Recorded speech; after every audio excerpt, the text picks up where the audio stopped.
안녕하세요. 송가이브TV의 송호건입니다. 오늘은 이 세상에서 제일 무서운 병에 대해서 알아보도록 하겠습니다. 그래서 그 부분에 대해서 미리 잘 알고 대비를 했으면 합니다. 오늘의 제목은 경추협착에 의한 마비입니다. 우리가 이 세상에서 제일 편한 자세가 뭐냐 하면 다들 이구동성으로 대답을 합니다. 눕는 거요. 그러면 누운 자세가 세상에 제일 편하고 좋은 자세죠. 그렇지만 누운 자세 중에서도 이렇게 옆으로 돌아 눕는다면 벌써 이 허리에 부하가 2배 이상 이렇게 가중되는 걸 볼 수가 있습니다. 이 도표는 허리에 그 부하를 주는 그 프레스를 지금 나타내고 있습니다.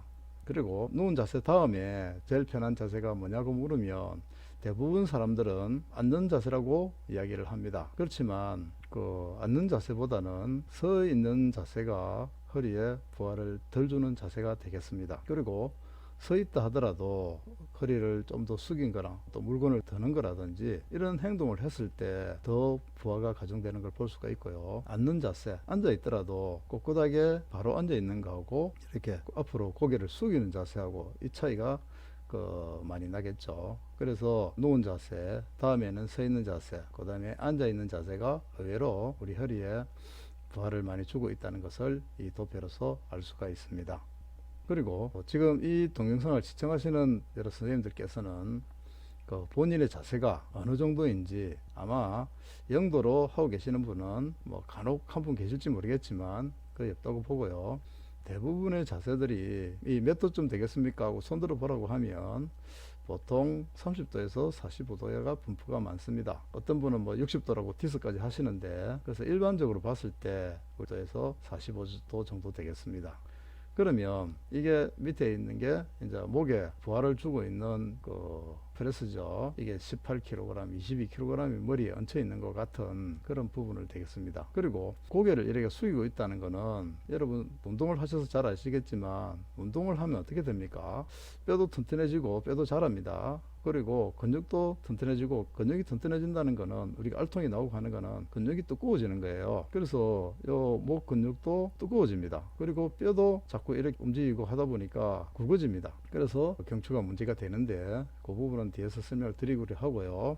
그 경추 압박이 되면 척추가 빨리 마모되고 찢어지고 해서 그 수술까지 받아야 되는 그런 상황이 되겠습니다. 자, 이 부분은 엑스레이를 찍었을 때 나타나고 있는 걸 보이겠습니다. 뼈도 굵어지고 그 다음에 근육도 두꺼워지고 하면 이 부분이 좁아지겠죠. 이 경추가 좁아지면 중추신경마비 증상이 일어납니다. 그러면 두꺼워진 인대로 인해서 신경을 눌려서 협착을 일으키죠. 그러면 중추신경에 마비 증상이 생깁니다. 그래서 그 마비 증상을 해소해 주려면 어떻게 하느냐, 뭐 운동을 하든 독서를 하든 그 다음에 일을 하든 어떤 경우에도 스트레칭을 자주 해주는 게 좋습니다. 그러면 어떤 운동을 어떻게 해야 되는지 가르쳐 드리도록 하겠습니다. 운동이라든지 이런 거 1시간 정도 하고 난 뒤에 10분에서 20분 정도 스트레칭을 해주는데 그 자세는 뒤에서 가르쳐 드리도록 하겠습니다. 옛날에는 집에 한 대 정도 집 전화가 있었죠. 그러다가 2010년대에 들어오면서 스마트폰이 보급이 되면서 1인 1 스마트폰이죠. 그래서 휴대폰을 뭐 학생들부터 시작해서 가족들 전체가 다 하나씩 가지고 있습니다. 그래서 요즘 연락하기는 상당히 좋지만 이 스마트폰으로 인해서 많은 문제가 야기가 되고 또 사고도 많이 일어나고 있습니다. 예를 들어서 횡단보도를 건너는데 스마트폰을 가지고 보고 있습니다. 아무래도 걷는 행동보다는 스마트폰에 집중이 되다 보면 행동이 떨어집니다. 남들은 이미 다 건너갔습니다. 그러고 신호도 바뀌었습니다. 근데도 불구하고 스마트폰을 보고 걷다 보면 걸음이 늘어서 아직 반 정도에서 머물러 있습니다. 그러면 신호가 바뀌었으니까 차들이 움직이기 시작하죠. 그래서 안 보이는데 이렇게 탁 지나가다 보면 자동차 사고도 나고요. 그리고 길을 걷다가 이렇게 뭐 파인 곳이라든지 이런 데 있어서 발을 빠뜨려서 넘어지기도 하고요. 그 맨홀에 끼이기도 하고 그리고 이제 뭐 물기라든지 이런 데 있는데 모르고 가다가 미끄러져서 다치기도 하고 그 다음에 부딪히기도 하고 그래서 지금 스마트폰으로부터 많은 문제가 생기고 있습니다. 그래서 가능하면 어떤 일을 하실 때는 스마트폰을 사용하지 않고 필요할 때 스마트폰을 사용하는 게 중요하다고 하겠습니다. 그리고 스마트폰이라든가 이런 걸 본다고 고개를 숙이고 있을 때 그 머리에 하중은 생수 40병을 머리에 이고 있는 거와 똑같다고 합니다. 그만큼 하중을 많이 받는다는 얘기겠죠. 그래서 이거를 해소하려면 허리를 꼿꼿이 하고 견갑골을 붙이고 고개를 뒤로 젖힌다. 그리고 의자에 앉는데 가능하면 이 등받이 없는 의자보다는 등받이 있는 의자가 좋겠고요. 그리고 앉아 있더라도 허리를 구부린 거하고 허리를 꼿꼿이 편 거하고 그 다음에 등받이 있는 의자에 반듯하게 앉아 있는 자세가 제일 좋다고 하겠습니다. 그래서 어디 갔는데 의자는 있는데 등받이가 없다. 가능하면 어깨를 허리를 반드시 펴고 앉는 자세가 좋겠습니다. 그리고 스마트폰을 사용하는 데 있어서 이거는 서울대 재활의학과 교수님으로 계시는 정성근 교수님이 하시는 이야기입니다. 스마트폰 들고 사용하자. 그래서 스마트폰 들고 사용하기 운동을 하십니다. 그래서 교수님은 지하철을 타고 계실 때도 스마트폰을 머리 위로 들고 하시죠. 그리고 이 자세를 보면 저 자세 내 자세구나. 모든 사람들이 이렇게 느끼실 겁니다. 그래서 오늘 동영상을 보고 난 이후에는 이렇게 반듯한 자세를 취해서 스마트폰을 위로 들고 그 다음에 사무실에 있는 모니터도 밑에 받침대를 고여서 높게 놓고 시선을 위로 할 수 있도록, 시선을 위로 한다는 것은 고개를 든다는 이야기죠. 그렇게 해서 좋은 자세를 만들었으면 좋겠습니다. 그래서 이런 부분에 대해서 신전 동작이라고 정성근 교수님이 이 동작을 붙이셨는데, 이 동작은 어떻게 하느냐, 대부분 1시간 정도의 어떤 일을 하고 난 뒤에 1, 20분 정도 이 자세를 취해주는 게 좋다고 합니다. 그리고 반듯하게 앉은 자세에서 양손을 어깨 높이로 이렇게 듭니다. 들고 난 뒤에 고개를 뒤로 천천히 제낍니다. 그래서 한 10분 있다가 바로 펴시고, 그렇게 한 10분 정도 하셔도 되고 좀 더 해주시면 좋습니다. 이렇게 계속 부하가 생기면 풀어주는 이런 신전 동작을 하면 좋다고 정성근 교수님께서 말씀을 하고 계시고요. 이분이 정성근 교수님입니다. 그리고 정성근 교수님 주요 책을 보면 백년허리, 백년목 이렇게 해서 이런 부분에 대해서 강조를 많이 하고 계십니다. 관심이 계시는 분들은 정성근 교수님의 백년목, 백년허리 이런 걸 구입하셔서 보시면 도움이 되겠습니다. 그러면 이게 마비가 왜 무서운지 알아보도록 하겠습니다. 자, 마비가 됐다는 거는 어떻게 됩니까? 차라리 정신이 없으면 되는데 정신은 뚜렷해요. 우리 일반적인 사람 같습니다. 그런데 몸을 못 움직이는 거죠. 심지어는 마비가 돼서 복근력도 잘 못 움직여서 식물 넘기는데도 문제가 있어서 튜브라든지 이런 부분을 해서 공급을 하게 되죠. 그리고 움직일 수 있다는 게 입술을 조금 뜬다든지 아니면 눈꺼풀을 조금 깜빡이는 정도, 이 정도가 됩니다. 그래도 그나마 그렇게 되면 가족들과의 대화가 가능합니다. 어떻게 대화를 하냐면 yes, no 둘 중에 하나죠. 그래서 가족이 묻습니다. 물 줄까? 이렇게 하면 물이 필요하면 눈을 깜빡, 아니면 그냥 가만히 있으면 됩니다. 이런 식으로 보호자와 대화를 하게 됩니다. 그래서 마비가 돼서 오랫동안 이런 자세로 누워 있다 보면 어떤 문제가 생기냐면 욕창이 생깁니다. 이런 게 없다면 그나마 나을 텐데, 안 그래도 몸도 못 움직이는 환자한테 가혹한 형벌이 욕창이라는 게 있습니다. 그러면 이 욕창은 왜 생기냐면 이렇게 반듯하게 계속 누워 있을 때 신체에 이렇게 뼈가 있다든지 어떤 이런 부분에 근육이 눌려서 그 주변을 지나는 혈관이라든지 이런 부분들에 순환장애가 일어납니다. 그러면 혈관을 통해서 영양분과 모든 게 공급이 돼야 우리 신체 조직이 살아 움직이는데, 공급이 안 되면 막히면 왜 됩니까?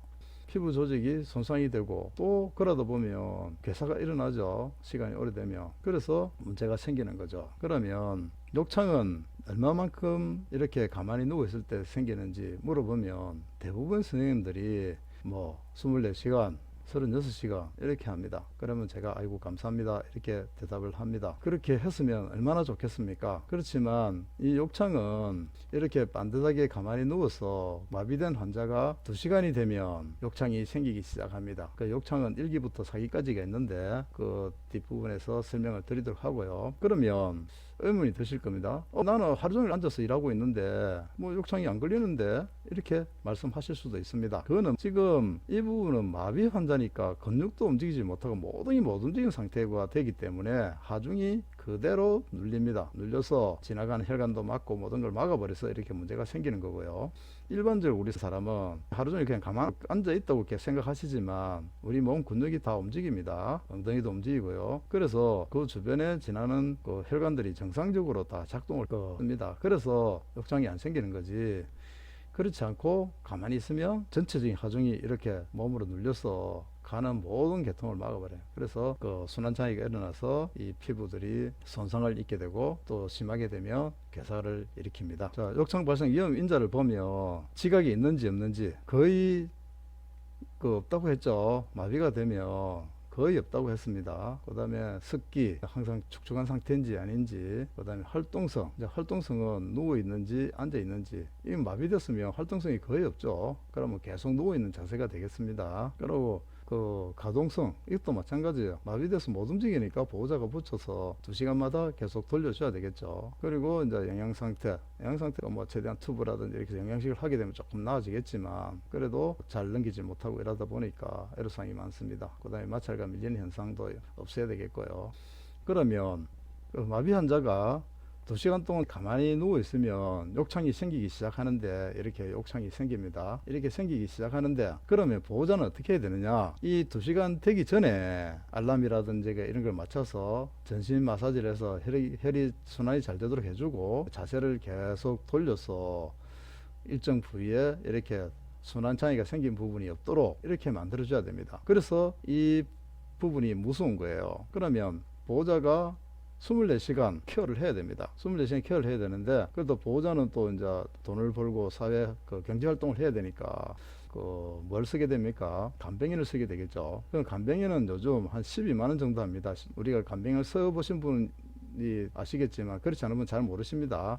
그러면 간병인은 10일 단위로 현금을 통장에 넣어줘야 됩니다. 그렇지 않으면 간병인이 가버립니다. 그러면 일반적으로 대부분 사람들이 간병인이 당신밖에 없겠냐, 또 우리는 광화문 대지하는데 절대 그렇지 않습니다. 간병인들은 간병인협회에 소속이 되어 있고 관련된 협회가 여러 군데 있지만 서로 다 연락이 되고 있습니다. 그래서 누구 보호자 뭐에 대한 어떤 컴플레인을 이야기합니다. 그러면 그분이 가고 난 뒤에 다른 분을 구할 수가 없습니다. 그렇기 때문에 간병하실 때 잘 하셔야 됩니다. 그렇지 않으면 보호자들이 가족들이 붙어서 해야 되는데 엄청난 고통이 뒤따릅니다. 우리가 암도 무섭다고 하지만 암은 환자 스스로 움직일 수 있고요. 생각도 하고 모든 걸 할 수 있습니다. 이런 분들은 정신은 말짱한데 아무것도 못해요. 그리고 표현도 잘 못해요. 말도 못합니다. 그렇게 되다 보니까 얼마나 보는 사람도 고통스럽고 그 다음에 또 잠도 못 자죠. 2시간 단위로 계속 케어를 해야 되니까. 그리고 환자 자신도 그렇고 그래서 이 병이 세상에서 제일 무섭다고 표현을 하는 겁니다. 이번 기회를 통해서 알아놓으시면 경추가 문제가 생기면 마비가 생기고 마비가 되면 욕창이라든지 어떤 이런 질병으로 인해서 끔찍한 고통을 당하는구나 이렇게 알고 계시면 좋겠습니다. 그래서 앞에 가르쳐 드린 그런 자세로 다시 한번 볼까요? 정성근 교수님이 신전동작이라고 붙여놓은 이 동작을 일하시다가 시간 꼭 잴 필요는 없습니다. 생각날 때마다 이런 자세를 취하셔서 목 건강을 챙겨 주시면 좋겠습니다. 그러면 욕창이 진행되는데 어떤 상태가 되는지 한번 보겠습니다. 1기, 2기, 3기, 4기 이렇게 진행이 되는데요. 자, 1기는 어떤 상태냐면 이 피부가 2시간 전에 돌려줘야 되는데 돌려주지 못하고 방치한 상태입니다. 방치했는데 빨리 아차 하고 또 일으켰어요. 그러고 보면 이런 빨갛게 피부가 발적이 생기고 염증이 생기랑 말랑합니다. 이런 상태에서는 체위를 바꿔주고 나면 회복이 돼요. 그런데 2기 좀 더 모르고 그냥 둔 거예요. 그러면 우리가 표피, 진피, 1기에는 표피죠. 바깥에 있는 피부를 우리가 표피랍니다. 그 표피에 이제 문제가 생기려 했고요. 그 다음에 2기로 가면 표피에서 진피까지 갑니다. 그래서 진피가 궤양이 생기고 수포가 된 겁니다. 근데 알고 여러 가지 조치를 하고 나도 1주에서 2주 내에 회복이 됩니다. 회복 시간이 많이 걸린다는 이야기죠. 그 다음에 3기가 되면 표피, 진피, 피하지방까지 들어왔습니다. 그럼 오랫동안 환자를 방치했다는 겁니다. 그렇게 되면 피부 괴사가 일어나고 악취를 동반한 상추물이 보인다. 이게 뭡니까? 고름이죠. 고름도 생깁니다. 그래서 이 상기까지 왔을 때 환자를 방치하고 도가 상기가 생겼을 때는 이 괴사된 조직을 제거하고 회복되는데 수개월이 걸립니다. 그래서 이 병이 무서운 거죠. 사기가 됐다 그러면 표피, 진피, 피하지방 뭐 밑에 근육, 인대까지 이런 부분들이 다 손상이 됐다는 겁니다. 아까 앞에서 보여준 그림하고 비슷하겠죠. 그래 되면 수술도 해야 되고 하고 난 뒤에 회복되는 시간이 아까 상기 때도 수개월이 걸린댔는데 이거는 말할 것도 없겠죠. 그래서 욕창이 무서운 겁니다. 마지막으로 최종 정리를 하자면 우리가 목 관리라든지 이 경추 관리를 잘못하게 되면 마비가 되고요. 마비가 되고 난 뒤에 단순하게 일반적인 약도 먹고 견딜 수 있는 것 같으면 괜찮은데 그렇지 않습니다. 마비 환자는 그냥 방치했을 경우에 이렇게 욕창이 생기는데 1기, 2기, 3기, 4기로 진행이 되면서 환자한테 엄청난 고통을 주게 되고 심지어는 그 사망에 이르는 그런 상황이 되겠습니다. 그래서 이 세상에서 제일 무서운 병이 저는 이 마비 환자라고 하겠습니다. 자, 다음에 좀 더 좋은 영상으로 찾아뵙도록 하겠습니다. 감사합니다.